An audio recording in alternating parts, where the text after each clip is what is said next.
Hello everyone, welcome back to my channel, Texas Gal Treasures. If you are new here, my name is Margaret. I am a single mom who homeschools 2 kids and resells online. And this is one of the ways that I help support myself and my 2 kids and be able to live the life that we want. And I wanted to share some tips, especially today on Mother's Day. Happy Mother's Day. For some of the ways that I manage all of this. I share these things because I know a lot of you are trying to balance work or life and reselling, but we all have something. I know that some of you who watch are retired, semi-retired, or working towards that and are wanting to make sure you've got enough income coming in. Some of you have health conditions that keep you from working full-time jobs, or someone, a loved one, a parent that you're taking care of that keeps you at home or has your schedule a little more in flux where you can't necessarily keep a job that's 9 to 5. So these are going to be tips that are there for not just single homeschooling moms, but also for you guys who are also living just life. Everybody's got these struggles in life, and finding a way to balance all of that and not completely go bonkers is super important, and I am here for you for that. So today's video might be a little more personal, but I'm very excited to share it with you. So weekend warriors, weeknight warriors, whatever it is that you can squeeze it in, let's support each other and talk about balancing our life and our reselling.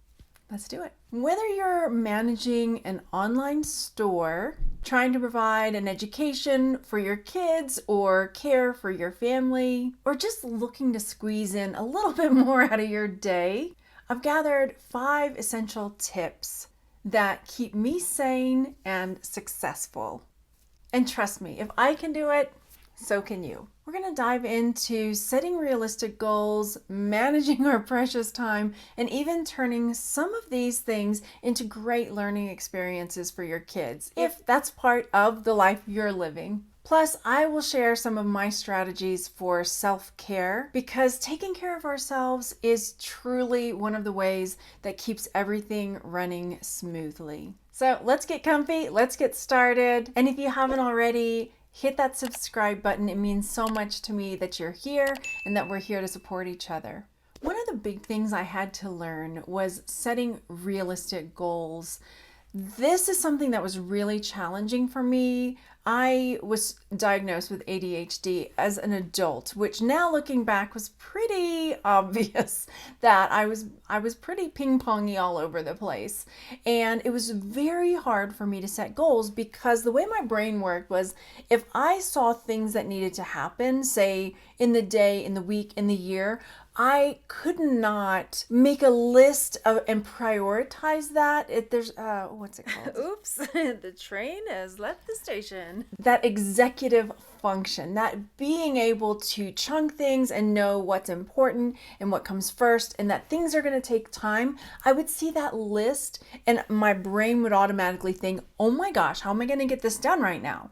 And not realize, like, logically, you can't. It's going to take time. Knowing how to break down those goals into smaller bite-sized pieces was so important for me, because that was something that was so overwhelming. I have learned that balancing homeschooling my kids, being a single mom, which means you're taking care of everything, appointments and cleaning the house and just everything that the dishwasher breaks, every little thing you can possibly imagine is on you as a single parent, and also running a business. So that's so many things on one set of shoulders.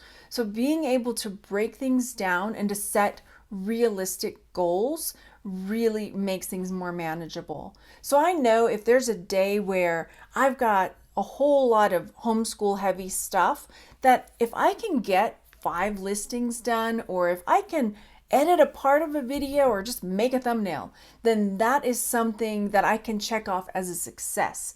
If I make a list of, oh my goodness, usually if I have to make a to-do list, it's like 20 plus things long, I've learned to go in and to number them and prioritize, like, okay, I can do these 3 on Monday and these 2 on Tuesday, and giving myself a break from, I can't get all this done in one day.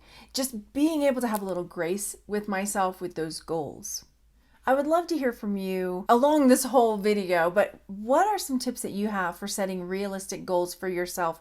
Whether you're homeschooling your kids, you have little ones, you're caring for a parent or caring for yourself, how do you set these goals? You guys, and make sure you're checking out the comment section, because I am one person and there's a whole community of us that are here for each other and cheering each other on. So look at those comments, because frequently I'll go in and read these comments and just come up with some really phenomenal ideas and tips. Number 2 is time management and scheduling. This is something that has been important to me since before I even started homeschooling my kids. Since my kids were little, there's a big chunk of our day, or the afternoon basically, that it's pretty regimented with how we schedule our afternoons, which is very helpful. It was really helpful before I started reselling, when my kids were little, to be able to give me some time either to myself or now that time to work. And what that looks like for us is most of our morning is dedicated to school. And then after lunch, there might be some school that we still have, but we have a chunk of time, an hour, that we call quiet time and silent reading. It's 30 minutes of quiet time, 30 minutes of silent reading, where everybody is off in their own places. Nobody's together, because we all need a break. We are together all the time. And so having that chunk of time to decompress away from each other is so important. Now, I do spend that time, I do think of that hour chunk of time as like, this is some time that is quiet, where I can come and maybe get a video recorded or get some listings done. Some days I will say I have to squeeze in some self-care during that time and just decompress myself.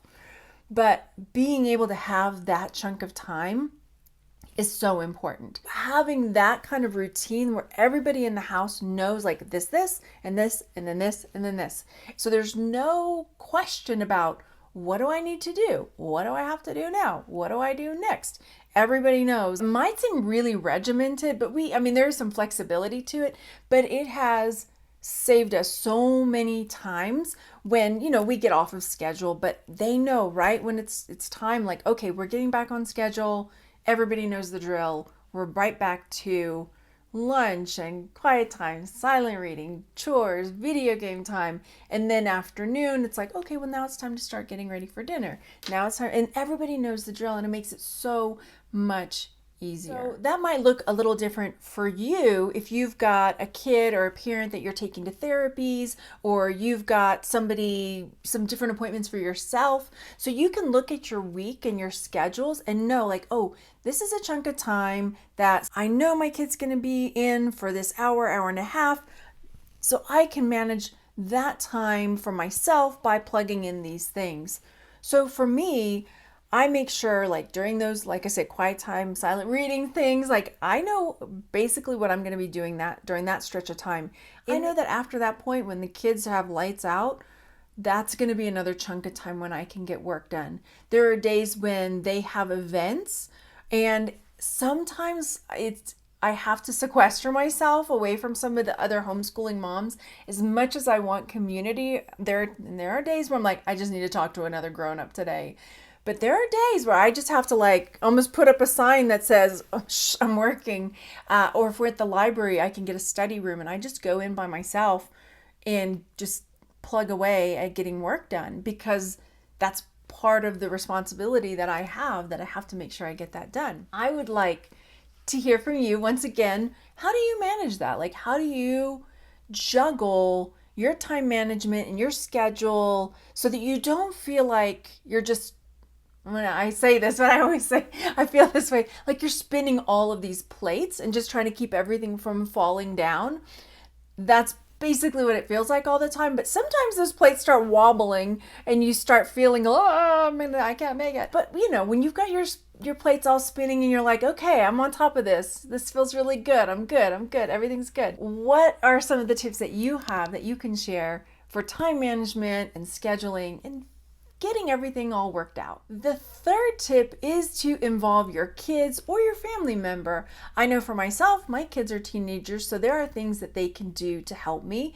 Let's say you're taking care of an elderly parent, which I know if you guys watch Ann Eckhart, for many, many years, she was caring for her father, and he was a huge part of her business. And there were certain tasks that he truly enjoyed and were very fulfilling for him. There are ways to involve the people in your life to make things a lot easier. Some of the ways that I have my kids help me is I've taught them how to take pictures. Yesterday, actually, I had them helping me clean items that I was going to be listing for local sales, helping me take videos of items that were working. They know how to package items up to get ready for shipping. There are so many aspects of this that they can help me with.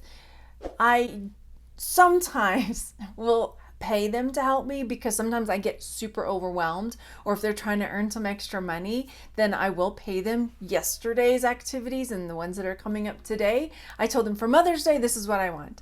I want y'all to help me with all of this stuff from the garage. I want you to help me get these bead boards hung in the garage. I want you to help me with this. That's what I want for Mother's Day. They were very happy to do that for me for Mother's Day. But there are so many different ways that your family can help you with your reselling business or whatever other side hustle you've got on. And if you're homeschooling your kids, these are some great school topics. We talk economics, we talk about taxes, we talk about product photos. I mean, there's so many different aspects. I will say that number 4 is probably the hardest one for me, and that is self-care and wellness. I had someone ask me, I don't know, about a week ago, what are some of your hobbies? And I laughed because I was just like, how to say this? I am a single homeschooling mom that is self-employed, that is spinning all these different types of plates to keep the money coming in. My hobbies are schooling and reselling and making videos and print on it was like I don't even know anymore. I know that there are things I enjoy. I love traveling. I love going to see live music, but I just don't get to do a lot of those things anymore. So balancing the self-care and the wellness is probably the hardest thing for me. And I think a lot of caregivers would probably agree with that as well. I do know taking baths is my favorite thing at night. If I can get a good hot bath and I'll just prop my laptop up and watch something and just enjoy some Marvel movie or something. Where is Gamora? Yeah, I'll do you one better. Who's Gamora? I'll do you one better. Why is Gamora? Tell me where the girl... movie or something like that. That's lighthearted. Then that's something I really enjoy. I have started doing a few, going to a meditation group, or I was going to Toastmasters for a while. I've dropped off from doing that. Just I need to get back into that. And then also for me, waking up early, I was way better about this, but I would try to wake up sometimes 2 hours before I knew the kids would wake up so that I would have time. I really like journaling and meditating. And so that's something that I need to bring back, because I can tell on those mornings when I really give myself a good, at least hour to be by myself, to have my coffee, to just wake up and just kind of have the house quiet to myself, it really starts my day nice. And those mornings where I sleep late and the kids are waking me up, then I'm like, oh, gotta get up, gotta get ready, and it's just a lot more peaceful start to the day when I can get up early and have that time to myself. Now, wellness, that's another question. I have my little gym set up in here and I've got my treadmill, but I have not been using it. I have not, since we moved, gotten a new dentist. I have gotten a new doctor. So, I mean, there's those little things where it's just like, oh yeah, I need to get a mammogram. Medically, I need self-care also. But I think you probably find this to be true if you're a caregiver. That is one of the things that falls to the bottom of the pile. So y'all nag me. Margaret, find a dentist. Margaret, talk to your doctor. You need to go get your well woman checkup done. Oh, I need to. Self-care, wellness, what are your tips? What are your go-tos? I I need help with this, but that is something that when I do take care of it and I am on top of it, I feel like things go a lot more smoothly. And the fifth one is, it can be tricky, especially if you're kind of an introvert, which if you've met me in real life, which a few of you have, you'll know that like I'm not like this in real life. I mean, I am if you get to know me in person, but when I'm talking to the camera, it's like I'm just talking to my best friend and people who know me super well. But when I meet people new in real life, I'm way more quiet and way more understated because I don't know why. I just am. So I think that introvertedness that some of us have, or self-consciousness that some of us have, can lead to a lot of isolation. So I think leveraging community support in whatever way you can is super duper important. I just moved here from Texas. I moved to Colorado from Texas. So almost all of my homeschool support friends were back there. All of my personal friends, from living in Houston, living in Austin, they're all back there. So coming to Colorado, I'm basically having to start from ground zero and meet people. And it's so hard when you don't have a lot of social activities. I feel like you probably know what I'm talking about. You don't connect with everybody. So finding your people can be really challenging, especially as you get older. I don't go out drinking. I don't go, so it's like, I don't want to go. I mean, I like reading, but I don't want to go to a book club. I don't know. So it's been a little more challenging trying to get that groove going for me anyway here. And this is where it gets personal. Like, so it does build in a little bit of that loneliness, right? Which is hard. It can feel like it's just trying to gobble you up and that, everybody's forgotten about you. And I definitely have those days where, I've cried to my mom and just been like, I just feel invisible. And I think you can probably relate to that if you are living the kind of life where you're juggling so many things and caring for people that you just feel like everything in life is just a priority over you, and like nobody remembers like you. And I'm laughing now, but it's hard. I will say that I have made a few friends here. So here are the strategies. Let's get to that part. I know you can feel the pain of it, but one, I stay in contact with friends and family through text, through phone calls, through Facebook, and I have made an effort to reach out to some of my friends that maybe I haven't talked to in a really long time, basically like college friends. And I've made it a point to try, I don't know, once a month or so, to look at my friends, especially if I continue. I don't keep a lot of friends on Facebook, but if I have friends, like true friends on Facebook that I haven't talked to in years, then I'll send a message or I'll say, hey, I'd love to have a phone call. Like, do you want to catch up? Text them and let them know, right? Like, let's schedule a phone call. That'd be great. So finding ways to reconnect, because everybody gets busy. Everybody does. And then this is not an ad for the app, but there's an app that I've used, or I do use, and it's called Marco Polo.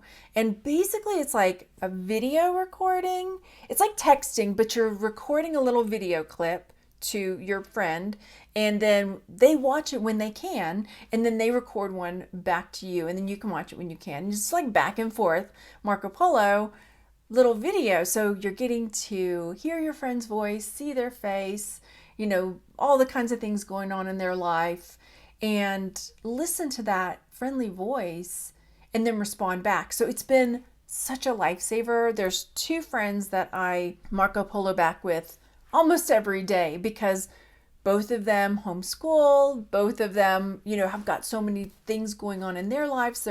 It's like a lifeline, right? Because they get it. And it's just nice to have somebody in your life that you can connect with, and just say, hey, and then don't be afraid to like reach out and say to a friend or family member, I'm struggling. I could really use an ear right now.